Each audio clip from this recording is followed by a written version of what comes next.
Right గా morning news లోకి వెళ్తే ముందుగా వెలుగు దినపత్రికకు సంబంధించినటువంటి స్వస్తి శ్రీ క్రోధినామ సంవత్సర ఉగాది శుభాకాంక్షలు. ఇవాల్టి నుంచి క్రోధినామ సంవత్సరం ప్రారంభం అవుతా ఉంది. మనం నిన్న మొన్ననే చూసుకున్నాం రాశి ఫలాలు ఎలా ఉండబోతున్నాయి, ఎవరెవరి జాతకం ఎలా ఉండబోతుంది అనేది నిన్న మొన్న మనం చర్చించుకున్న తర్వాత ఇవాల్టి నుంచి ఉగాది పర్వదినం ప్రారంభమైంది. ఈ పర్వదినం తెలంగాణ రాష్ట్రం సుభిక్షంగా ఉండాలి, రైతులు, కర్షకులు, కార్మికులు, అందరూ ప్రజలు, ముఖ్యంగా ఉద్యోగస్తులు, విద్యార్థులు, నిరుద్యోగులు అందరూ సుఖ సంతోషాలతో ఉండాలని మనసారా క్యూ న్యూస్ ఆకాంక్షిస్తూ ఉంది. క్యూ న్యూస్ ఎప్పుడైనా కూడా గతంలో కూడా మీరు అనేక సార్లు చూసే ఉంటారు క్యూ న్యూస్ చేసినటువంటి కార్యక్రమాలు. ఇవాళ ఒక తెలంగాణ రాష్ట్రంలో మాకు తోచినంతగా ఈ ప్రజల్ని అవేర్నెస్ చేసేటువంటి కార్యక్రమాన్ని తీసుకురావడం జరిగింది. ఇక్కడ తెలంగాణ రాష్ట్రంలో ఇవాళ ప్రజాప్రభుత్వం ఏర్పాటైంది.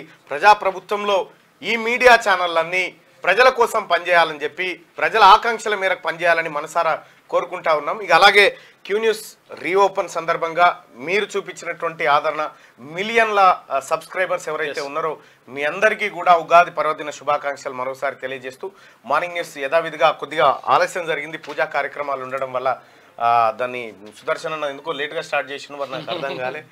రైట్, ఏదేమైనప్పటికీ కూడా మీ ఓపికకు మీ అందరికీ మరొకసారి ధన్యవాదాలు తెలియజేసుకుంటూ, అయితే ఇవాళ ఉగాది పర్వదినాన ఒకసారి ఇట్రా తమ్ముడు,